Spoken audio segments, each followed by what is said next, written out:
Bismillahirrahmanirrahim. Assalamualaikum warahmatullahi wabarakatuh. Al-Fatihah ila hadratin Nabi Sayyidina Muhammadin sallallahu alaihi wa alihi wa sallam kiramil Fatihah.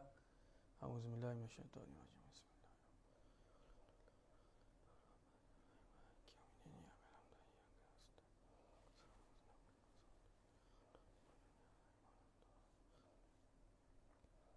Bismillahirrahmanirrahim. Alhamdulillah. Alhamdulillahillazi hadana lihaza wa ma kunna linahtadiya laula an hadana Allah. Ashhadu an la ilaha illallah wahdahu la syarika lah wa ashhadu anna sayyidana Muhammadan abduhu wa rasuluh. Allahumma salli wa sallim ala sayyidina Muhammadin miftahi babi rahmatillah adada ma fi ilmillah. Salatan wa salaman daimaini bidawami mulkillah wa ala alihi wa sahbihi adada kulli zarratin alfa marrah. Subhanaka la ilma lana illa ma 'allamtana innaka antal alimul hakim. Rabbi shrah li sadri wa yassir li amri wahlul 'uqdatam min lisani yafqahu qawli. Astaghfirullahal azim allazi la ilaha illa huwal hayyul qayyum wa atubu ilaih. Amma ba'du. Alhamdulillah, kita bersyukur kepada Allah Subhanahu wa taala yang telah memberikan kita kesempatan dan juga kekuatan sehingga kita dapat sama-sama menunaikan ibadah puasa, di mana hari ini sudah hari yang kedua kita berpuasa. Ini semua merupakan rahmat daripada Allah Subhanahu wa taala. Jadi kita bersyukur kepada Allah Subhanahu wa taala atas nikmat-nikmat yang besar ini, kerana tanpa pimpinan daripadanya maka kita tidak akan mempunyai kekuatan, tidak akan mempunyai kemahuan untuk menjalankan ibadah puasa yang mulia ini. Alhamdulillah, kita kembali dalam pelajaran sirah nabawiyah. Walaupun kita sekarang ini pada bulan puasa, kita tetap akan menjalankan, akan meneruskan pelajaran sirah nabawiyah, sirahnya Nabi SAW. Semoga apa-apa yang kita raih, apa-apa yang kita pelajari, ilmu-ilmu yang kita dapatkan sepanjang pelajaran sirah ini dapat kita terapkan dalam kehidupan kita sepanjang bulan Ramadan ini, insya-Allah. Baik, alhamdulillah, jadi kita kembali pada pelajaran sirah nabawiyah, di mana yang dapat kami ringkaskan pada minggu yang lalu bahawa tentang penjagaan Nabi, penjagaan Abu Talib, bahawa Abu Talib pakcik Nabi SAW menjaga Nabi setelah kepergian datuknya Nabi SAW yang bernama Abdul Muttalib. Dan juga di mana pada minggu yang lalu telah kita pelajari bahawa nama sebenar Abu Talib ialah Abdul Manaf, dan beliau merupakan saudara kandung kepada ayahanda Nabi SAW. Dan juga poin yang kedua adalah beliau ini disuruh oleh bapanya Abdul Muttalib untuk menjaga Nabi SAW setelah nanti kepergiannya, kerana beliau itu merupakan pakcik yang terselah sayangnya beliau terhadap baginda Nabi SAW. Dan Abu Talib ini, pakciknya Nabi ini bukan sahaja menjaga Nabi SAW, bahkan beliau ini mencintai Nabi lebih daripada mencintai anak-anaknya sendiri. Sehingga mana beliau itu akan sering kali mendahulukan Nabi SAW dalam memberi makan, dalam memberi minum, dalam mendahulukan Nabi SAW pada tiap-tiap perkara apa pun. Maka Abu Talib pasti akan mencari Nabi SAW, seperti mana yang kita lalu pada minggu yang lalu, bahawa Abu Talib ini tidak akan tidur melainkan dia memastikan bahawa Nabi SAW itu ada di sisi beliau. Sedangkan beliau itu tidak menghiraukan sama ada anaknya itu ada di sisi beliau ataupun tidak. Yang penting yang beliau pastikan adalah kehadiran Nabi SAW di sisi beliau ketika hendak tidur. Jadi ini adalah apa yang dapat kami rumuskan, dan juga kerana pendahuluannya itu, kerana beliau itu sering memuliakan Nabi SAW, mencintai Nabi, memuliakan Nabi, maka Allah Subhanahu wa taala merubah kehidupan beliau yang serba sederhana kepada kelebihan dan juga serba kecukupan. Jadi kita meneruskan dalam perjalanan, dalam pembacaan sirahnya Nabi SAW, di mana diriwayatkan bahawa daripada Imam Ibn Ishaq mengatakan ada seorang dari Lihib, iaitu yang merupakan tukang tenung, apabila dia datang ke Mekah, orang-orang Quraisy datang menemuinya. Orang-orang Quraisy datang menemuinya dan membawa anak-anak mereka untuk dilihat dan diramal oleh Lihib tentang masa depan mereka buat kedua orang tuanya. Jadi Imam Ibn Sa'd meriwayatkan sebuah kisah di mana pada suatu masa datang seorang daripada Lahab. Beliau ini beliau ini merupakan seorang yang merupakan tukang tenung. Jadi bila dia ni datang ke Mekah, orang-orang Quraisy ni semua datang bawa anak-anak mereka. Buat apa bawa anak-anak mereka? Mereka bawa anak-anak mereka supaya ditenung oleh Lihib ini apa yang akan terjadi pada masa depan budak tersebut. Jadi dibawakan anak-anaknya mereka. Jadi ibu bapanya dapat tahu apa besok budak ni akan jadi dan sebagainya. Baik. Jadi bila Lihib ini sudah ada di Mekah, ketika Lihib sedang berada di Mekah, Abu Talib datang menemuinya dengan membawa serta Rasulullah SAW bersama orang-orang Quraisy yang lain. Jadi bila Lihib ini sudah berada di Mekah, Abu Talib juga mengambil kesempatan ini untuk membawa Nabi SAW berjumpa dengan tukang tenung ini. Bersama dengan Abu Talib ini juga beberapa orang-orang Quraisy yang juga membawa anak-anak mereka. Jadi bermakna mereka ini datang in group. Datang in group ni bermakna bukan sahaja Nabi SAW sahaja yang ditenung, bahkan juga kepada anak-anak Quraisy yang lain. Baik. Jadi Abu Talib ini walaupun dia tahu ni, beliau ni tahu tentang keadaan Nabi SAW, tentang bagaimana Nabi ketika itu hilang, ditemukan kembali oleh datuknya, ada riwayat kata orang lain yang menjumpainya, dan bagaimana keadaan Nabi SAW bila tinggal bersama Sayyidatina Halimatus Sa'diyah radhiyallahu anha, bagaimana kemuliaan Nabi terselah ketika kelahiran Nabi SAW. Semua ini Abu Talib tahu, kan? Beliau ni sedih maklum, tapi sengaja lagi nak tahu lagi lebih lanjut, kan? Nak tahu ni sengaja nak ambil tahu, jadi sengajalah dibawakan Nabi SAW bertemu dengan tukang tenung tersebut. Baik.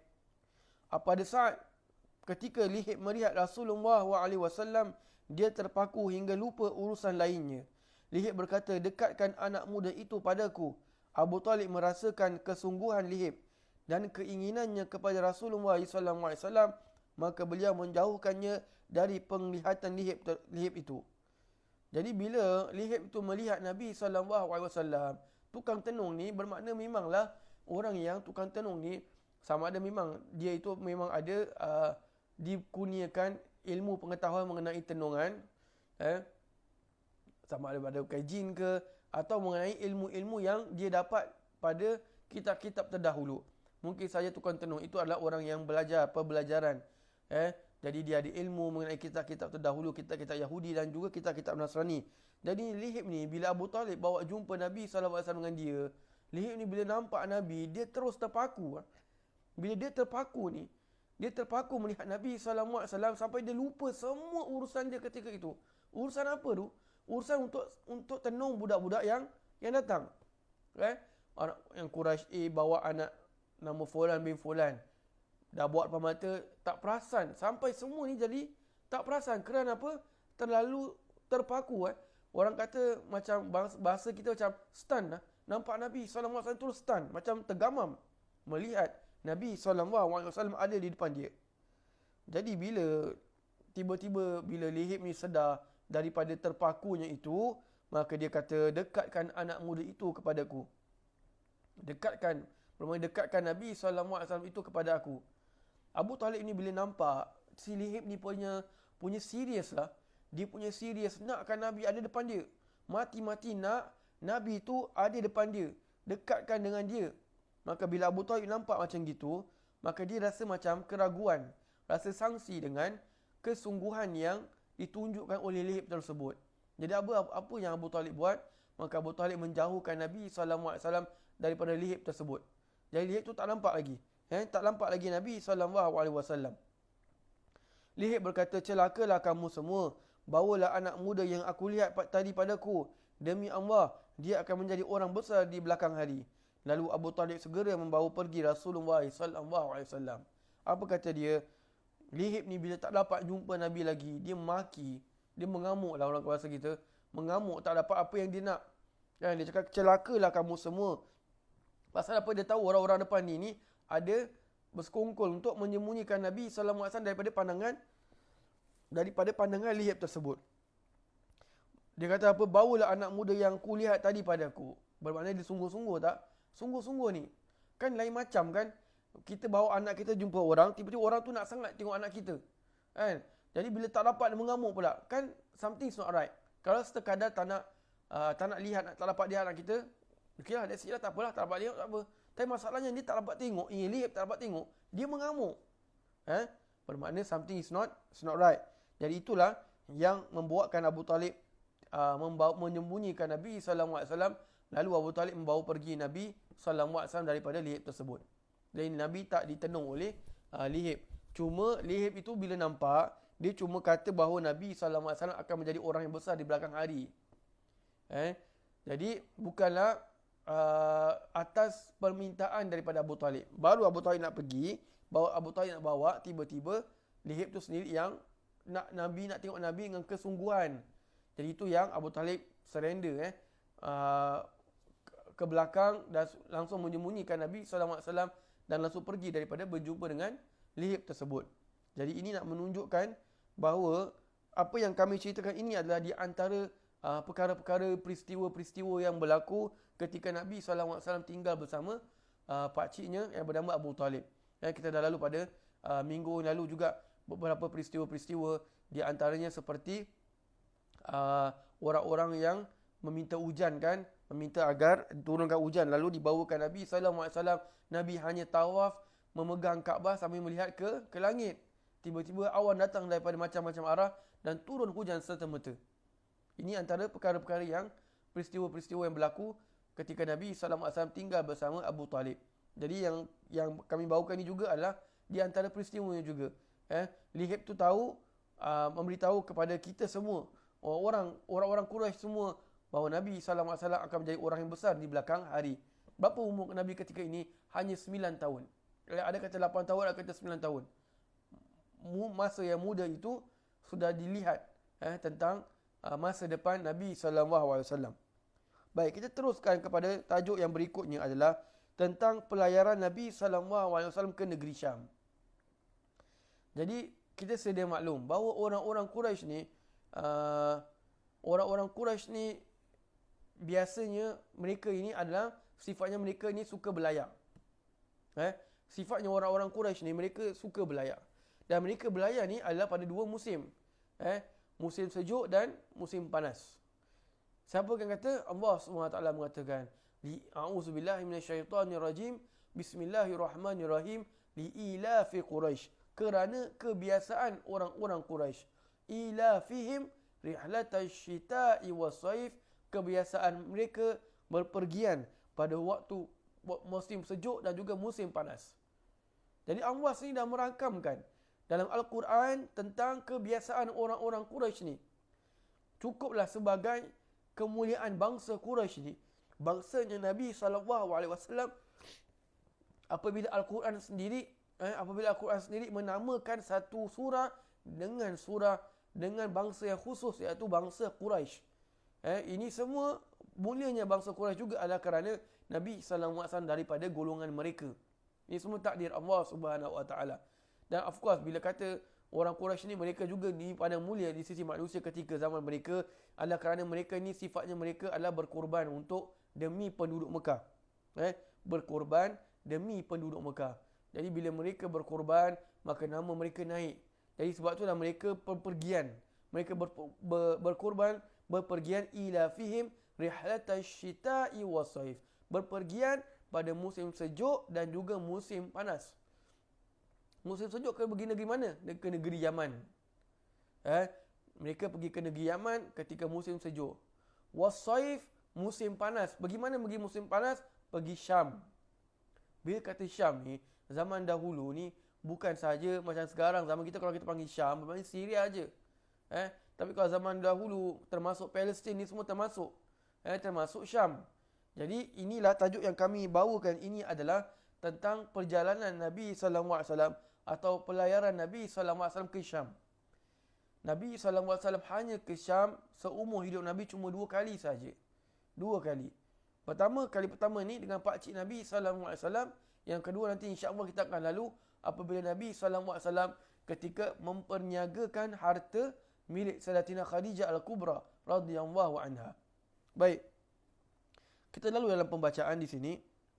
Apabila Nabi SAW berumur 9 tahun dan ada riwayat pula mengatakan 12 tahun, Abu Talib hendak menuju ke Syam atas tujuan tijarah, sebagaimana adat mereka menuju ke sana pada musim panas.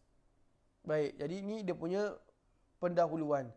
Apabila Nabi SAW berumur 9 tahun dan ada pula riwayat mengatakan 12 tahun, Abu Talib hendak menuju ke Syam atas tujuan tijarah, atas tujuan bisnes. Jadi, kenapa saya sebutkan 9 tahun dan juga saya sebutkan 12 tahun? Kerana memang ada perbezaan yang kuat. Perbezaan yang kuat antara 9 dan juga 12. Ada yang mengatakan 9 tahun dan ada yang mengatakan 12 tahun. Jadi saya bawakan dua-dua riwayat. Mungkin ada lagi waktu-waktu ada umur selain daripada 9 dan juga 12. Jadi kita terlebih lagi dalam bulan Ramadan ni kita nak kena berlapang dada lah, maksud saya. Maknanya apa, kalau kita dengar ada ustaz-ustaz lain mengatakan tak ada, Nabi bukan Nabi bukan belayar umur 9 tahun, Nabi belayar umur 12 tahun. Maka mungkin tu betul. Tak ada, Nabi bukan belayar umur 12 tahun, Nabi belayar umur 9 tahun. Maka insya-Allah tu pun betul. Perkara-perkara ni janganlah kita sampai membesarkan sehingga jadi pertelingkahan antara kita satu sama lain. Baik. Ala kulli hal, ada ulama kata 9, ada ulama kata 12. Apa yang berlaku ketika Nabi berumur 9 atau 12 tahun ini adalah pelayaran Nabi, pelayaran baginda ke negeri Syam bersama pakciknya Abu Talib atas tujuan untuk berniaga. Baik. Bila kata belayar, kenapa benda Nabi belayar ke negeri Syam buat pertama kali ni ada perkara penting. Kerana nanti kita akan lalu bahawa Nabi SAW dan juga orang-orang Quraisy ini bertemu dengan seorang pendeta. Seorang pendeta. Jadi itulah yang menjadi topik dia kat sini. Topik asalnya adalah pelayaran Nabi SAW ke negeri Syam buat pertama kali. Tapi dalam cerita itu yang dia punya point dia adalah perjumpaan Nabi dengan pendeta Bahira. Baik, kita lanjutkan pada pembacaan dahulu. Sebagaimana adat mereka menuju ke sana pada musim panas. Ini telah kita lalu tadi. Mereka orang-orang Quraisy ini akan pergi ke negeri Syam ketika musim panas. Baik, ketika beliau sudah bersiap untuk pergi, yakni Abu Talib, maka Nabi SAW merasa sangat sedih. Lalu Abu Talib berkata, "Demi Allah, aku akan membawanya bersamaku. Aku tidak akan berpisah dengannya selamanya." Jadi bila sudah sampai masanya, sudah sampai Abu Talib untuk keluar daripada rumah belayar, maka Abu Talib punya isteri ni, isterinya Abu Talib ini bernama Fatimah. Beliau ini berjumpa dengan Abu Talib. "Wahai Abu Talib, apakah kamu ni tidak kasihan kepada anak saudara kamu?" Maka Abu Talib kata, "Kenapa dengan anak aku?" Pasal Abu Talib pun menggelarkan Nabi sebagai anak sendiri. Isterinya Abu Talib, Fatimah, mengatakan bahawa Nabi SAW dalam keadaan sangat-sangat sedih. Dalam keadaan sedih, sangat pilulah kerana Nabi selalu attach dengan Abu Talib. Sangat sayang kepada pakciknya bernama Abu Talib ini. Mentera lagi Abu Talib ini adalah pakcik kandungnya Nabi SAW. Baik, jadi bila Abu Talib ini nampak Nabi dalam keadaan sedih, bapa saudara ni tak sampai hati dengan Nabi SAW. Jadi dia berkata apa? "Demi Allah, aku akan membawanya bersamaku. Aku tidak akan berpisah dengannya selamanya." Jadi Abu Talib ni memujuk Nabi SAW sampai bersumpah, "Demi Allah, aku akan membawanya bersama aku." Membawa siapa? Membawa Nabi SAW bersama aku pergi ke negeri Syam. Aku tidak akan berpisah dengannya selamanya. Bermaksud selama-lamanya aku tidak akan berpisah dengan Nabi SAW. Sebab itu hatta nanti kita akan lalu bahawa Nabi SAW apabila sudah mendapat wahyu, apabila sudah dapat perintah untuk berdakwah secara terbuka, maka Abu Talib adalah orang yang backing Nabi SAW depan dengan pembesar-pembesar Quraisy. Orang-orang besar Quraisy Mereka bukan sahaja pembesar, tapi mereka ni adalah, kita boleh faham bahasa as gangster Mekah lah orang cakap. Mereka benar-benar tak suka dengan dakwahnya Nabi SAW, dan mereka tidak berani untuk mengapa-apakan Nabi kerana adanya Abu Talib. Jadi benar-benar apa yang Abu Talib kata kat sini, dia tidak akan berpisah dengan Nabi SAW selamanya, bermakna dia kotakan. Dia benar-benar tidak mahu berpisah dengan Nabi SAW. Kemudian dia kata sini, ada pula yang mengatakan Nabi SAW memegang tali unta milik Abu Talib dan berkata, "Wahai pakcikku, dengan siapakah yang engkau tinggalkan aku? Aku tidak ada bapa dan tidak ada ibu." Tu tadi riwayat. Riwayat yang lain pula mengatakan, apabila Abu Talib sudah siap-siapkan untanya, maka Nabi SAW memegang tali unta miliknya Abu Talib. Nabi sendiri yang memegang tali untanya milik Abu Talib dan berkata, "Wahai pakcikku, dengan siapakah yang akan kau tinggalkan aku?" Jadi bila pakcik Nabi ni, Abu Talib, bila dengar Nabi sampai bertanya dalam keadaan sedih tu, maknanya kan, macam bahasa kita lah, kalau pakcik pergi, saya nak tinggal dengan siapa? Saya tidak ada bapa, saya tak ada mak. Kan sedih kan? Sedih bila kita dengar jawapan kalau yang datang kepada kita tu, mentera lagi pula dia adalah anak seorang anak yang berpangkat yatim piatu. Jadi begitulah Nabi SAW dengan pakcik Nabi Abu Talib. Sedihnya Abu Talib bila dengar Nabi SAW berkata sedemikian, maka itulah yang membuatkan Abu Talib untuk membawa bersama Nabi SAW. Kerana apa? Walaupun dua-dua riwayat ini ada betulnya, bermakna pada asalnya Abu Talib ini tidak mahu membawa Nabi SAW. Kenapa Abu Talib tak nak bawa? Kerana umur Nabi yang masih muda. Perjalanan ni jauh. Ada riwayat mengatakan sebulan nak pergi ke Syam tu. Perjalanan sebulan. Nak pergi ke Syam, mungkin sebulan itu pergi dan pulang. Lama tu. Kan lama. Jadi kerana tak nak nanti ada apa-apa gangguan ataupun ada yang tertimpa terhadap Nabi SAW, maka Abu Talib memikirkan agar tidak membawa Nabi SAW. Jadi itulah yang membuatkan Abu Talib decide untuk tidak bawa Nabi, sehingga akhirnya dibawa juga kerana kesedihan, melihatkan kesedihannya Nabi SAW. Baik. Apabila mereka tiba di Busra, bermakna Abu Talib sudah bergerak dengan Nabi SAW dan juga rombongan orang-orang Quraisy. Bukan mereka berdua sahaja, tapi dengan rombongan orang-orang Quraisy. Ada juga di sisi orang-orang Quraisy itu pakcik Nabi yang bernama Al-Haris. Pakcik Nabi yang sulung. Kalau kita ingat pelajaran sirah, mungkin beberapa pelajaran yang lalu, bahawa pakcik Nabi yang bernama Al-Haris ini yang menemani ibunda Nabi SAW ke Madinah kerana untuk menziarahi keluarga di Madinah, sekaligus menziarah pusara ayahanda Nabi SAW, ditemani dengan pakcik sulung Nabi yang bernama Al-Haris. Baik. Apabila mereka tiba di Busra, sebuah kawasan di Syam, di situ ada seorang pendeta Nasrani yang dipanggil Bahira atau Buhaira. Baik, jadi bila mereka sampai di Busra, di sebuah kawasan di negeri Syam, di situ ada seorang pendeta Nasrani yang dipanggil Bahira atau Buhaira. Ada kitab, ada yang mengatakan Buhaira, ada yang nama Bahira. Ala kulli hal, nama ini bukan satu isu lah. Bahira ke Buhaira ke, terserahlah. Yang penting namanya lebih kurang seperti itu. Tapi nama asal beliau ialah Sarjis ataupun Jirjis ataupun Jarjis. Beliau merupakan seorang pendeta yang sangat alim dalam agama Nasrani, di mana orang-orang Nasrani menjadikannya sebagai tempat rujukan. Jadi nama Bahira ni dia adalah nama pangkat. Nama pangkat. Tapi nama sebenarnya adalah Sarjis ataupun dalam kitab lain mengatakan Jarjis. Beliau ini merupakan seorang pendeta yang sangat alim. Padri atau pendeta Nasrani yang sangat alim dalam agama Nasrani. Bermakna autentik, bukan yang Nasrani diubah-ubah agamanya, tak. Tapi beliau ni orang yang mengikut ajaran yang dikongsikan atau disampaikan oleh Nabi Isa AS, di mana orang-orang Nasrani menjadikannya sebagai tempat rujukan.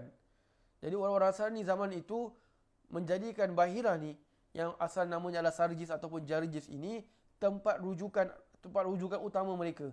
Any problem, mengenai perkara-perkara yang mereka tidak rasa, yang mereka ragu, mereka tak tahu atau kurang pasti, mereka akan refer balik kepada Bahira ni, tempat rujukan orang-orang Nasrani. Kemudian, dan rumah ibadat yang didiami oleh Bahira itu hanyalah bagi pendeta yang alim, yang mana mereka warisi dari orang-orang besar mereka sampailah kepada Nabi Isa AS. Tempat yang Bahira itu tinggal, tempat itu hanya khusus buat orang-orang Nasrani yang alim lah, orang Nasrani yang very knowledgeable tentang agama Nasrani tersendiri, di mana dikatakan bahawa pendeta yang alim ini, mereka ni menjadi alim kerana mereka mewarisi daripada orang-orang besar daripada Nasrani, turun-temurun lah. Bahira ni kepada gurunya, sampai kepada gurunya, sampai kepada Nabi Isa AS. Ada riwayat mengatakan antara Nabi SAW dengan Nabi Isa itu ada lebih kurang dalam 500 tahun. Wallahu alam lah. Ada sebagai riwayat mengatakan sedemikian. Jadi bila sudah turun demi turun sampailah kepada Bahira ni, dan dapat berjumpa dengan Nabi SAW. Jadi bermakna tempat duduk dia tu ada juga tempat yang special. Tak ada, bukan pendeta-pendeta biasa-biasa. Pendeta yang bukan saja pendeta, tapi pendeta yang alim, yang sangat alim. Baik.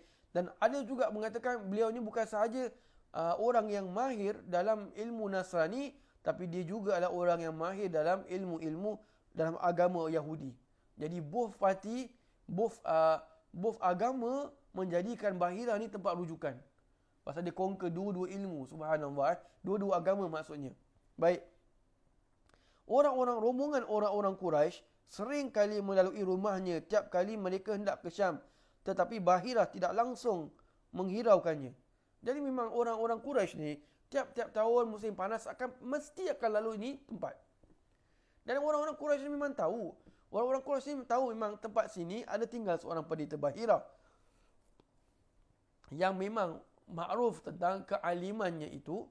Jadi orang-orang Quraisy ni selalu lalu rumah dia, selalu pass by lah orang kata, selalu pass by depan blok dia lah apa kita, selalu pass by depan unit rumah dia, untuk kita faham lebih senang. Tapi dia langsung tak peduli. Lalu lah kau dengan aku tak ada urusan apa pun. Tak ada urusan. Bahasa kita lah, kalau kita nak selalu faham. Tetapi pada tahun itu, ketika Nabi SAW ada bersama mereka, Bahira menyiapkan berbagai makanan yang lazat. Tapi tahun yang di mana dilalui oleh Nabi SAW bersama orang-orang Quraisy, Bahira ni macam tahu apa, kerana dia ini ada kan kita tahu dia orang yang alim dalam ilmu Nasrani. Seolah-olah ada catatan dalam kitab-kitab terdahulu bahawa pada masa sekian-sekian akan datang rombongan Quraisy daripada negeri Mekah. Di situ ada Nabi akhir zaman. Seolah-olah seperti ada tulisan seperti itu. Jadi itu yang membuatkan Bahira ni pada tahun yang dilalui oleh Nabi SAW bersama pakciknya Nabi dan juga rumah orang-orang Quraisy yang lain, Bahira ni dah menyiapkan untuk mereka ni berbagai makanan-makanan yang lazat. Baik. Kemudian disambung lagi sini. Kemudian orang-orang Quraisy ini kebetulan mereka ini berhenti di bawah pohon berdekatan dengan rumah milik Bahira itu, atau tempat ibadat milik Bahira itu. Bahira melihat awan ketika pohon menaungi Rasulullah SAW dan ranting-ranting pohon tunduk kepada baginda hingga Rasulullah bernaung di bawahnya. Jadi inilah satu perkara yang aneh berlaku. Apa dia? Bahira ni apabila masa tahun yang musim panas yang akan dilalui oleh orang-orang Quraisy ketika itu, Bahira ni bila nampak ada rombongan, kan kalau kita tinggal tanah yang lapang, kita boleh nampak dari jauh ada rombongan orang datang, kan? Nampak ada segrup orang datang. Jadi Bahira ni sudah nampak ada grup orang datang. Kebetulan mungkin dalam catatan Bahira tu tahun tu akan ada Nabi akhir zaman. Jadi bila dia nampak ini kumpulan grup orang datang, orang Quraisy datang, masa yang sama dia memperhatikan awan. Dan dia melihat awan itu memayungi grup yang datang tahun itu. Jadi Bahira ni confirm lah, bermakna Nabi akhir zaman ada di sisi mereka. Itu yang membuatkan tadi kita dengar bahawa Bahira ni menyiapkan makanan yang lazat-lazat. Sekarang ni saya tak boleh nak baca lah. Saya tak boleh nak nak cakap makanan yang lazat-lazat. Pasal sekarang ni pukul 2 petang. Pukul 2 lebih petang. Kalau saya explainkan dia bawa biryani, dia bawa lauk rendang, dia si Bahira ni bawa siapkan lauk rendang, lauk biryani, lauk bamia dan sebagainya. Saya takut yang tengah dengar suara saya ni meleleh air liur. Maklum pukul 2.30 ni waktu yang paling lapar sekali ketika puasa. Betul tak? Betul kan? Pasal saya tengah lapar ni. Contoh saja kalau saya bilang dia bawa ni, dia bawa tu, dia bawa si Bahira siapkan air bandung, air ceri dan sebagainya. Kero tak mata kero. Jadi saya cuma bilang Bahira ni siapkan makanan yang lazat saja. Baik. Jadi bila mereka disampai dekat dengan rumahnya Bahira atau tempat ibadatnya Bahira ini, tempat ibadat tu sudah jadi macam rumahnya Bahira sendiri. Ibadat di rumah tersebut. Jadi bila Bahira ni nampak mereka ini singgah di bawah pohon, di bawah pokok berdekatan dengan rumahnya Bahira. Baik. Bahira bila nampak mereka singgah di pokok itu, dua perkara yang Bahira nampak. Apa dia? Yang pertama, awan yang memayungi mereka itu, awan itu juga berhenti di atas pokok itu. Itu perkara yang aneh. Perkara yang pelik. Yang kedua adalah dia melihat bahawa pohon-pohon dan juga ranting-ranting pokok itu seperti menunduk. Subhanallah sallallahu alaihi wasallam. Seperti menunduk cover Nabi sallallahu alaihi wasallam agar tidak terkena terikan matahari. Jadi Bahira sudah nampak ini confirm lah di antara mereka ni mesti ada seorang nabi. Nabi akhir zaman tu, nabi yang janjikan tu mesti ada di antara mereka. Kalau tak, perkara ni tak mungkin berlaku. Baik. Jadi bila Bahira nampak tu peristiwa, dua perkara aneh ni, apa Bahira buat? Dia keluar daripada rumah ibadatnya dan menyuruh pembantunya membuatkan makanan yang lazat-lazat. Sedang dia sendiri pergi ke tempat rombongan Quraisy tersebut. Dia nak keluar, Bahira ni nampak rombongan Quraisy sudah duduk, maka dia langsung kata pada pembantunya, kalau bahasa Pidam ni, wahai khadam tua, kau pergi masak itu lauk rendang. Khadam muda, kau pergi masak biryani. Contohlah macam itu. Baik. Ala kulihal, Bahira ni keluar daripada rumahnya itu, bertemu dengan rombongan tersebut yang sedang berada di bawah pokok itu. Jadi orang-orang Quraisy ni merasa hairan lah. Nampak hairan ni apa si Bahira ni mimpi pula ni. Tak pernah umur kita datang sini, dia datang jumpa kita, selalu dia buat je. Ini apa mimpi apa si Bahira ni sampai kita ni dia datang jumpa kita ni. Jadi orang Quraisy ni sudah merasa sangsi, rasa pelik lah. Pelik dengan perbuatan si Bahira ni. Tak semena-mena datang jumpa mereka. Maka dia berkata kepada mereka, Bahira ni berkata, wahai orang-orang Quraisy, sungguh aku telah membuat makanan untuk kamu semua. Aku ingin kamu semua dari anak kecil, orang dewasa, yang hamba, yang merdeka, semuanya ikut hadir. Jadi Bahira ni bila jumpa orang Quraisy ni, dia cakap, wahai orang-orang Quraisy, wahai rombongan Quraisy, aku ni dah siapkan makanan untuk kamu semua. Ada makanan sedap-sedap kat rumah ni. Jadi aku nak jemput kamu semua datang. Yang tua, yang muda, yang hamba, yang merdeka, yang budak kecil, yang budak besar. Kamu semua aku jemput datanglah rumah aku. Makanlah rumah aku. Makanlah. Sampailah kenyang. Makanlah sampai kenyang. Baik. Jadi bila ini Bahira sudah kata demikian, ada seorang daripada orang Quraisy bertanya kepada Bahira, demi Allah, wahai Bahira, betapa luar biasanya apa yang engkau lakukan kepada kami di hari ini. Padahal sebelum ini kami sering kali melewati tempat tinggalmu ini. Apa gerangan yang terjadi pada dirimu pada hari ini? Bahira berkata kepada orang itu, engkau tidaklah salah. Aku dulu memang seperti yang engkau katakan. Namun, kamu semua adalah tetamu dan aku suka untuk menjamu kamu semua. Aku telah membuat makanan untuk kamu dan aku ingin kamu semua menikmatinya. Jadi, orang Quraisy ni tak boleh tahan. Tanya juga Bahira. Wahai Bahira, demi Allah, sangat luar biasa apa yang kau buat sekarang ni. Hari ni apa yang kau buat kepada kita sangat luar biasa. Padahal kami ni, tahun-tahun sebelum ni, selalu lalu tempat kamu ni. Selalu pas by kamu punya unit ni. Selalu. Tiap-tiap tahun kami akan lalu dan kami nampak engkau. Engkau buat-buat je, buat-buat tak nampak. Buat-buat tak nampak je. Padahal kami nampak kamu. Kamu selalu buat tak nampak aje. Apa gerangan kau hari ni? Kalau bahasa kita, mimpi apa bro? Mimpi apa pula ni? Siapa nak kasih kita makan? Dulu bukan main pelokek lagi. Ini tiba-tiba pula nak kasih kita makan ni. Maka Bahiran ni pula berkata, memang engkau tak salah. Betul apa kau cakap. Cuma aku ni suka, cuma aku ni anggap kamu ni semua tetamu-tetamu aku. Jadi aku suka nak memberi makanan kepada tetamu-tetamu aku. Dan aku telah membuat makanan tersebut dan aku nak kamu semua menikmatinya. Bahiran ni try cover lah. Bahiran ni pun pandai. Dia tak nak siang-siang tahu bilang sesungguhnya ada di antara kamu ini Nabi akhir zaman. Jadi aku nak belanja dia makan. Jadi kadang daripada semua orang Quraisy tak pasti, tak tahu.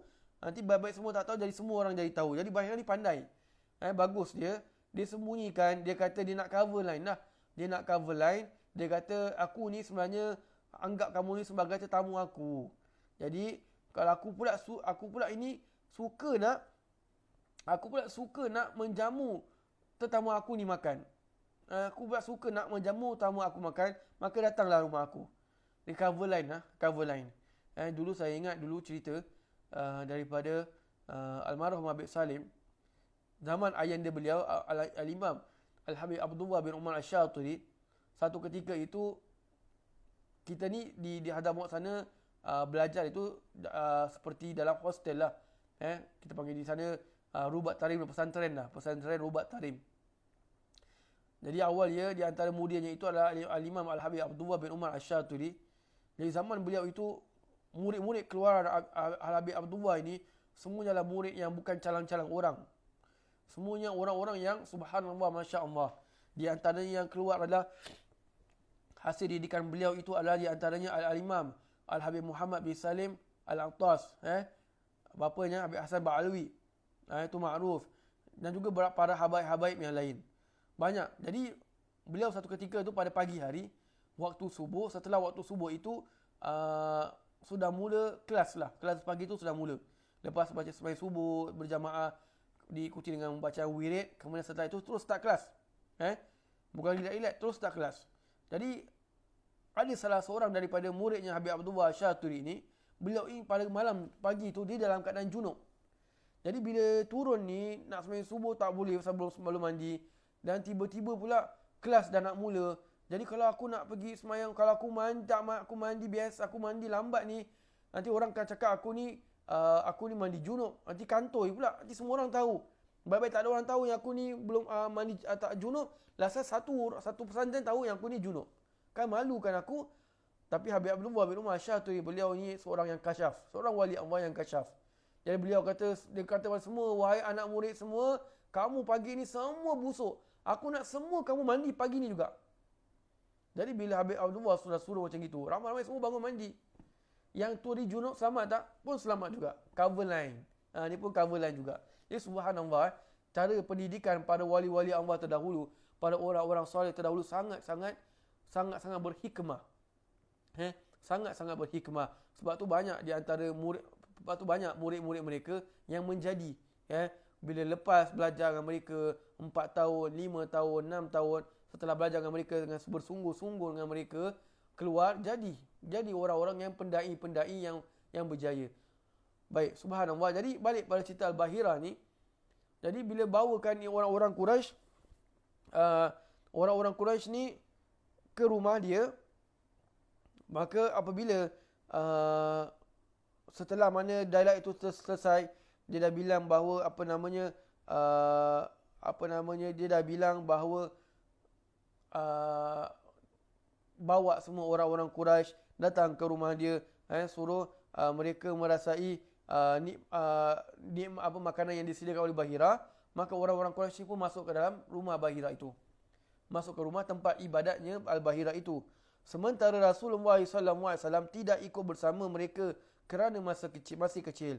Baginda bernaung di bawah pokok untuk menjaga bekalan rombongan Quraisy. Nabi SAW tak diajak bersama, kerana Nabi masih muda lah ketika itu. Dan juga baginda disuruh untuk menjaga harta milik orang-orang Quraisy, harta yang mereka nak bawa untuk berniaga di Syam. Baik. Ketika Bahira melihat rombongan Quraisy dan ia tidak menyaksikan sifat yang telah dia ketahui, dia berkata, hai orang-orang Quraisy, saya ingatkan jangan sampai ada seorang pun yang tidak makan makananku ini. Baik, jadi Bahira ni bila nampak ni orang-orang Quraisy masuk Bahrain, dia dapat perhatikan. Fulan demi fulan, satu orang masuk, dua orang masuk, tiga orang masuk. Satu. Bahira ni check every single of them, check tanda-tanda kenabian.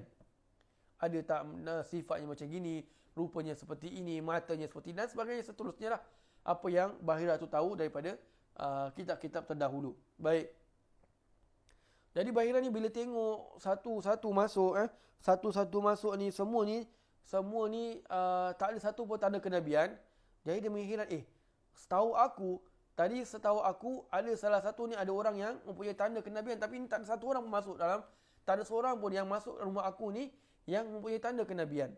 Jadi bila tengok semua yang dia kira tu dah masuk, maka dia lihat kepada langit. Dan dia melihat awan yang tadi menaungi mereka masih lagi berada di atas pohon tersebut. Bermakna Bahira tu tahu bahawa masih ada lagi orang di bawah pohon tersebut. Jadi itulah yang Bahira tu kata, wahai orang-orang Quraisy, saya ingatkan kepada kamu semua, jangan sampai ada pun seorang di antara kamu yang tidak makan makananku ini. Bahira ni bukan niat tak baik, tapi dia nak berjumpa dengan Nabi SAW. Dia nak pastikan semua dapat. Dan dia pastikan kali itu dia tak nak melepaskan peluang berjumpa dengan Nabi SAW. Langsung salah seorang daripada orang Quraisy itu berkata kepada Bahira, wahai Bahira, masih ada seorang anak kecil di antara kami yang tertinggal yang kami tinggalkan di tempat bekalan rombongan. Bahira berkata, janganlah kamu bertindak seperti itu. Panggillah dia agar makan bersama dengan kamu semua. Ada seorang daripada bangsa Quraisy yang mengatakan, wahai Bahira, masih ada lagi seorang anak kecil di antara kami yang kami letakkan, yang kami tinggalkan di tempat bekalan rombongan kami. Jadi nak beritahu kepada Bahira, ada lagi satu budak. Wahai Bahira, kami semua dah ada. Cuma satu budak kecil je lah. Kami letakkan dia di tempat naungan di bawah pokok supaya untuk menjaga bekalan rombongan kami. Maka Bahira ni pula mengatakan, janganlah kamu semua buat macam tu. Panggil dia sekali datang, makan bersama kamu semua. Baik. Salah seorang rombongan Quraisy berkata, demi Lata dan Uzza, sungguh satu aib bagi kami jika anak Abdullah bin Abdul Muttalib tidak ikut serta makan bersama kami. Setelah itu Al-Haris bin Abdul Muttalib datang menemui Nabi SAW, membawanya dan mendudukkannya bersama rombongan Quraisy yang lain. Baik. Jadi bila Bahira cakap macam gitu, salah seorang daripada orang-orang Quraisy itu berkata, demi Lata dan Uzza. Bermakna mereka ni orang-orang yang mensyirikkan Allah Subhanahu Wa Taala. Mereka kata demi Lata dan Uzza. Apa ni Lata Uzza ni? Berhala yang berada di depan Kaabah. Lata dan juga Uzza. Baik. Demi Lata dan Uzza, sungguh satu aib bagi kami jika anak Abdullah bin Abdul Muttalib tidak ikut serta makan bersama kami. Kenapa mereka sampai cakap macam gitu? Kerana pada mereka ni, Abdullah ini is the best man among them. Waktu dahulu. Siapa ni? Ayahanda Nabi SAW. Jadi ayahanda Nabi ni memang sudah terkenal di sisi orang-orang Quraisy tentang dia punya kebaikan. Beliau punya akhlak. Beliau punya watak. Beliau punya rupa dan sebagainya. Memanglah mereka anggap ayahanda Nabi ni the best man lah. The best man di antara laki yang paling baik di antara orang-orang Quraisy. Sebab tu mereka mengatakan satu aib bagi kami. Kalau kami ni makan, anak je pula tak makan. Oh, ni tak baik. Sedangkan ayah dia adalah orang yang kami sayang, orang yang kami hormati. Maka setelah itu keluarlah Al-Haris bin Abdul Muttalib, pakcik Nabi yang sulung. Al-Haris bin Abdul Muttalib keluar berjumpa dengan Nabi SAW dan membawa Nabi dan menunduk dan membawa Nabi dan serta mendudukkan Nabi bersama dengan rombongan orang-orang Quraisy yang lain. Bahira ni bila nampak Al-Haris bawa Nabi daripada pohon tu, beliau ni perhatikan sangat dengan Nabi SAW. First kali bila apa yang dia perhatikan awan. Nabi keluar daripada pohon tu, awan itu juga ikut bergerak. Jadi bila Nabi masuk ke rumah Bahira tu, awan Bahira ni bila keluar daripada rumah, nampak awan itu berada betul-betul atas rumah dia. Awan tu betul-betul ada ke atas rumah dia. Bukan awan tu duduk atas rumah dia, tak. Tapi betul-betul awan tu memayungi atas rumahnya Bahira. Subhanallah sallallahu alaihi wasallam. Baik. Jadi bila Nabi SAW datang, ketika Rasulullah SAW datang, dia memperhatikan baginda dengan teliti dan memperhatikan seluruh tubuhnya. Dari hasil penglihatannya, dia dapatkan sifat-sifat kenabian ada pada baginda Nabi SAW. Jadi bila Nabi masuk, Bahira ni tengok Nabi betul-betul dengan teliti. Atas sampai bawah. Tengok betul-betul seluruh tubuh Nabi SAW daripada belakang, depan, tangan, kaki. Perhatikan betul-betul, maka daripada hasil penglihatannya itu, dia mendapati bahawa Nabi SAW itu adalah Nabi akhir zaman. Nabi yang ditunggu-tunggu pada akhir zaman. Baik. Jadi jadi nampaklah semua tanda-tanda kenabian itu pada diri Nabi. Tatkala mereka selesai makan, rombongan Quraisy setelah selesai makan, rombongan orang-orang Quraisy ni keluar. Kemudian Bahira mendekati Nabi SAW dan bertanya kepada baginda. Jadi bila mereka sudah makan ni semua, dah kenyang kan, dah sampai tekak, dah sampai dada kita. Kan kita kan kalau kita makan buka kan, maaf katalah kan, sampai Bandung tu sudah sampai kat sini dah. Itu kalau bersin tu memang confirm keluar Bandung, bukan keluar Ingus, keluar Bandung keluar balik. Sampai situlah bahasa kita lah kau nak faham. Sekarang ni tak boleh cakap pasal Bandung, pasal pukul 2.30 tengah hari. Baik. 2.30 petang ni bahaya ni cakap pasal makanan. Baik. Jadi bila ni orang-orang Quraisy semua dah siap, dah selesai makan, semua dah relax kat luar lah. Kalau pakcik-pakcik, kalau biasa-biasa orang bahasa kita lah, isap rokok, relax, ambil angin dulu kan. Ambil korek gigi lah, apa-apa lah. Macam itulah maksudnya nak faham kita kat sini. Jadi bila nampak orang-orang Quraisy semua dah keluar, maka Bahira datang berjumpa dengan Nabi SAW. Dan dia bertanya kepada Nabi, "Wahai anak muda, demi Lata dan Uzza, aku menanyakan kepadamu dan engkau hendaknya menjawab apa yang aku tanyakan kepadamu." Baik, jadi Bahira ni datang jumpa Nabi SAW, dia tanya dengan Nabi, "Demi Lata dan Uzza, aku bertanya kepadamu dan engkau hendaknya menjawab apa yang aku tanyakan kepadamu." Bahira dicakap dengan bersumpah dengan nama Lata dan Uzza, sedangkan dia tu bukan perkara yang biasa untuk Bahira. Pasal Bahira ni percaya agama Nasrani. Jadi agama Nasrani tetap beriman kepada Allah Subhanahu Wa Taala, menyembah Allah juga, kan? Jadi ni zaman dahulu ni Nasrani lah, bukan sekarang. Jadi Bahira ni ikut sajalah. Mungkin pada Bahira tu adalah adat. Bahira mengatakan seperti itu kerana dia mendengar bahawa kaum Rasulullah SAW berkata dengan Lata dan Uzza.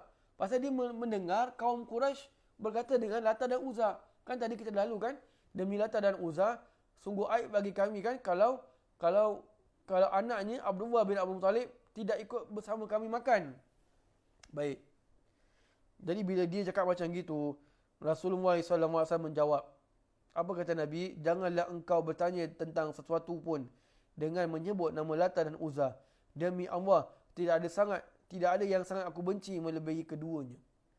Nabi kasih seolah-olah macam bahasa kita macam warning. Warning apa? Kepada Bahira. Apa kata Nabi SAW? "Wahai Bahira, janganlah engkau tanya aku dengan menggunakan nama Lata dan Uzza. Sesungguhnya tidak ada perkara yang aku lebih benci daripada keduanya itu. Melebihi keduanya itu." Pasal apa? Ni benda ni mereka menjadikan patung ni sebagai mensyirikkan Allah Subhanahu Wa Taala. Jadi itulah yang mendatangkan kemarahan Nabi SAW. Jadi itu yang pertanyaan Nabi tu, jawapan Nabi tu seperti seolah ancaman. Ancaman untuk Bahira agar tidak bertanya dengan menggunakan nama patung tersebut. Baik. Kemudian Bahira tu berkata, "Baiklah, aku bertanya kepadamu dengan menyebut nama Allah dan hendaknya engkau menjawab pertanyaanku." Rasulullah SAW berkata, "Tanyakanlah kepadaku apa saja yang hendak engkau tanyakan." Jadi Bahira tu bila jumpa Bila Nabi dah cakap macam gitu, maka Bahira tu kata, aku nak bertanya kepada kamu dengan menyebut nama Allah. Demi Allah, hendaklah engkau jawab apa yang hendak aku tanyakan kepada aku. Apa yang aku nak tanyakan kepada kamu. Maka tawak Nabi SAW, tanyakanlah kepadaku apa saja yang engkau hendak tanyakan. Jadi setelah Bahira tu tukar dia punya dialog. Tukar dialog apa? Dialog tanya Nabi dengan menggunakan nama Allah. Maka barulah Nabi SAW menjawab, tanyakanlah apa saja yang kau nak tanyakan. Maka Bahira itu menanyakan banyak hal kepada Rasulullah SAW. Bahira ni pula bila dapat keizinan daripada Nabi SAW untuk bertanya kepada Nabi, dia ni tanya Nabi macam-macam soalan dia tanya kepada Nabi. Apa dia tanya? Tentang cara tidur Nabi, tentang rupa tubuh baginda dan perkara-perkara yang lain. Rasulullah SAW menjawab semua yang ditanyakan. Jadi Bahira ni bukan satu soalan yang tanya, macam-macam dia tanya. Macam mana Nabi tidur, macam mana rupa baginda, dan macam mana perkara-perkara yang lain. Macam mana Nabi makan, macam mana Nabi baring, macam mana Nabi berjalan dan sebagainya. Pasal Bahira ni tahu pasal sifat akhir zaman, sifat Nabi akhir zaman. Jadi dia ni based on apa yang dia tahu, dia nak check betul tak, nak confirm ini adalah Nabi akhir zaman. Jadi itulah dia ambil opportunity, dia ambil kesempatan ketika itu untuk bertanya dengan Nabi SAW sifat-sifat Nabi akhir zaman. Baik. Dan semua jawapan Rasulullah SAW sesuai dengan apa yang dia ketahui. Kemudian Bahira melihat belakang Rasulullah SAW dan dia melihat tanda kenabian ada di antara kedua bahunya yang mulia seperti ciri-ciri Nabi yang diketahuinya. Jadi bila Rasulullah SAW jawapan Nabi itu semua adalah sama dengan apa yang Bahira tahu. Jadi bermakna tak ada kontra, tak ada yang berlainan, semuanya sama. Apa yang didescribe oleh cara Nabi tidur sama dengan apa dalam pengetahuan Bahira Nabi akhir zaman tu akan tidur macam gini. Apa yang Nabi describe macam mana Nabi makan, maka sama juga dalam pengetahuan Bahira Nabi makan macam gini. Dan seterusnya lah. Baik. Kemudian setelah semua dah tanya, maka Bahira ini nak melihat di belakang Nabi SAW. Dan apabila dia melihat ada dua di antara bahu Nabi SAW itu ada tanda kenabian. Tanda kenabian itu cap khatamun nubuwah. Nabi akhir zaman. Nabi penutup lah. Nabi yang penghabisan. Nabi yang penghabisan. Jadi bila Bahira nampak itu, Al-Imam Ibnu Hisham mengatakan bahawa tanda bekas tanda khatamun nubuwah di antara dua bahu Nabi SAW itu seperti bekas bekam. Kalau kita tengok orang yang bekam, kan dia ada macam bekas merah je itu. Bekas merah. Maka Imam Ibn Hisham mengatakan begitulah seakan-akannya khatamun nubuwahnya atau cap kenabian Nabi penghabisan itu di belakang antara dua bahunya Nabi SAW. Baik. Dah cek Nabi SAW semua betul, dah ada. Maka setelah itu Bahira menyapa pakcik Nabi SAW yang bernama Abu Talib. Panggil Abu Talib. Dan bertanya padanya, apakah anak muda ini adalah anakmu? Dengan cepat Abu Talib menjawab, benar, baginda adalah anak aku. Abu Talib ni selalu bukan nak menipu orang, tapi nak cover. Takut orang ada berniat jahat terhadap Nabi SAW. Jadi Bahira ni bila tanya pakcik Nabi yang bernama Abu Talib ni, wahai Abu Talib, adakah budak ini, anak muda ni adalah anak kamu? Abu Talib ni on the spot cakap, ya, budak ini Nabi SAW adalah anak aku. Tak ada fikir lagi, betul, ni adalah anak aku. Bahira pula berkata, tidak, dia bukanlah anakmu. Anak muda ini tidak mungkin ayahnya masih hidup. Langsung Abu Talib berkata, dia adalah anak saudaraku. Ayahnya wafat saat baginda masih dalam kandungan ibunya. Jadi Bahira ni, bila tengok Abu Talib nak cuba cover Nabi SAW, Bahira terus jawab, tak mungkin. Tidak mungkin ayah kepada budak ni masih hidup. Tidak mungkin ayah kepada budak ni masih hidup. Dia bukanlah anak kamu, wahai Abu Talib. Langsung Abu Talib berkata, benar. Dia adalah anak saudaraku. Ayahnya telah wafat ketika baginda masih lagi dalam kandungan ibunya. Barulah Abu Talib reveal. Pasal apa? Bila Abu Talib kata dia adalah anak aku, Bahira ni jawab balik tak, dia tak mungkin. Tak mungkin, bapak dia masih hidup. Bermakna dalam erti kata lain, Abu Talib tahu yang Bahira ini tahu mengenai Nabi SAW. Jadi kalau si Abu Talib ni kalau nak panjang cerita lah, nak keep on denying, benda ni tak habis lah orang kata. Jadi bila Bahira jawab macam gitu je, Abu Talib berterus terang lah. Beliau, baginda Nabi SAW adalah anak saudaraku. Ayahanda baginda wafat ketika baginda masih dalam kandungan ibunya. Baik. Setelah itu Bahira yang berkata pada apa dengan Abu Talib, wahai Abu Talib, segera bawa pulang anak saudaramu ini ke negeri asalmu. Jagalah baginda dari orang-orang Yahudi. Demi Allah, jika mereka melihatnya seperti yang aku saksikan, nescaya mereka akan membunuhnya. Bahira ni bila dengar Abu Talib bila dengar jawapannya Abu Talib, Bahira ni berkata apa? Wahai Abu Talib, segera bawa pulang anak saudaramu ini.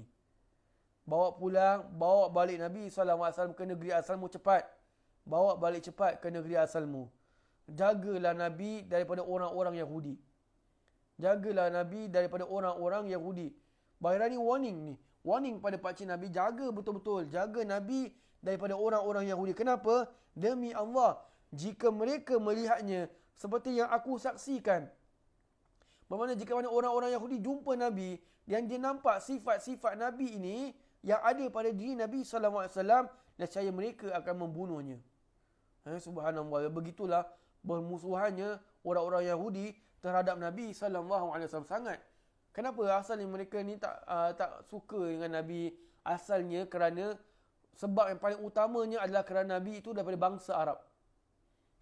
Sebab utamanya itulah kerana Nabi SAW bukan daripada bangsa Bani Israel ataupun bangsa Yahudi yang kita panggil sekarang. Nabi SAW adalah daripada bangsa Arab. Orang-orang Yahudi, mereka ni adalah Bani Israel. Bila kata Bani Israel, bermakna anak-anaknya Israel. Israel ni siapa? Nama sebenarnya Nabi Ya'qub AS. Nabi Ya'qub ayandanya siapa? Nabi Ishaq AS.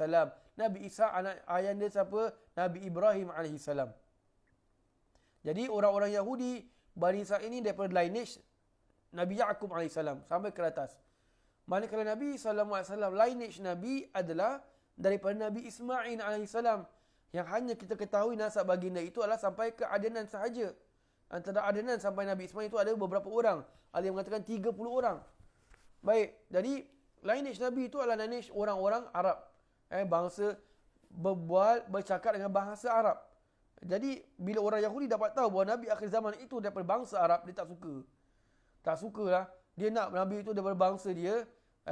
Maka itulah yang mereka punya dengki. Mereka tak suka. Mereka nak bunuh Nabi SAW. Subhanallah. Dalam Nabi-Nabi mereka pun mereka bunuh. Ni Nabi SAW pun mereka nak bunuh. Baik. Langsung kata Bahira tu apa? Sesungguhnya akan terjadi sesuatu besar pada anak saudaramu ini. Kerana itulah bawalah baginda pulang segera ke negeri asalmu. Jadi bila Bahira ni sambung, sesungguhnya nanti pada masa hadapan akan terjadi suatu perkara yang besar kepada anak saudaramu ini. Bahira ni pun dah cakap. Bermakna ni nak confirmkan kepada Abu Talib bahawa anak saudara kamu ini, wahai Abu Talib, besok nanti pada masa hadapan baginda akan menjadi orang yang besar. Baginda akan menjadi orang yang besar. Jadi sebab itulah sekarang ni kamu hendaklah bawa Nabi SAW pulang ke negeri asalnya. Jaga dia baik-baik. Jaga dia terutama daripada orang-orang Yahudi. Baik. Setelah mereka pergi, Bahira ni berkata, bila orang-orang Quraisy dah berlalu, bermakna mereka ni sudah berada di negeri Syam. Itu Busra tu sudah berada di negeri Syam. Maka mereka ni terus sampai ke Bahira tu, daripada rumah Bahira tu mereka pulang ke negeri Mekah. Kat sini dia ada beberapa riwayat. Ada yang mengatakan bahawa sebahagian daripada orang-orang Quraisy tu teruskan perniagaan, hanya Nabi dan Abu Talib bersama beberapa orang yang pulang ke Mekah demi untuk menyelamatkan Nabi SAW. Tapi ada riwayat pula mengatakan semua sekali balik ke Mekah. Wallahu a'lam mana satu yang betul. Baik. Jadi setelah mereka pergi, Bahira tu berkata, andai umur aku panjang, Dia cakap, andai umur aku panjang, aku pasti akan menolong agama yang dibawanya kelak. Bahira ni cakap dengan pembantu dia, wahai pembantuku, wahai khadam, wahai khadam, andai kata umur aku panjang, aku pasti akan menolong agama yang akan dibawanya kelak. Bahira ni tahu ni adalah Nabi akhir zaman. Cuma Bahira ni tak nak reveal secara direct lah. Cuma cakap indirect, dia cakap bahawa Nabi akan menjadi, anak saudaramu ini akan menjadi orang yang besar di masa hadapan. Tak bilang bahawa dia akan jadi Nabi pada masa hadapan. Pasal takut nanti orang-orang yang mendengar, yang mengetahui khabar itu akan menjadi hasad, dengki terhadap Nabi SAW. Jadi inilah dia punya point dia. Kenapa kita nak kena pelajari atau mendengarkan kisah tentang perjalanan Nabi menuju ke negeri Syam? Kerana inilah point dia. Nabi seumur yang siang itu, semuda itu, 9 tahun atau 12 tahun, sudah diketahui oleh pendeta Bahira bahawa Nabi akan menjadi Nabi akhir zaman pada ketika Nabi sudah dewasa nanti. Jadi khabar tentang kenabian Nabi itu sudah diberitahu oleh dalam kitab-kitab terdahulu sebelum Nabi lahir lagi. Sebelum Nabi lahir ke muka bumi ini. Wallahu a'lam bisawab. Jadi sehingga inilah perjumpaan kita kali ini, pelajaran sirah kita ini, yang mana dapat kita ringkaskan adalah mengenai tentang perjalanan Nabi SAW menuju ke negeri Syam ketika Nabi berumur 9 atau 12 tahun, dan akhirnya Nabi berjumpa dengan Bahira. Bahira melihat bahawa ada awan yang memayungi rombongan orang Quraisy tersebut, dan setelah Bahira melihat Nabi SAW telah diteliti, tahulah Bahira bahawa itu adalah Nabi akhir zaman, maka Bahira menyuruh Abu Talib untuk membawa Nabi SAW pulang cepat ke negeri Mekah, agar untuk memelihara Nabi daripada diserang atau dibunuh oleh orang-orang Yahudi.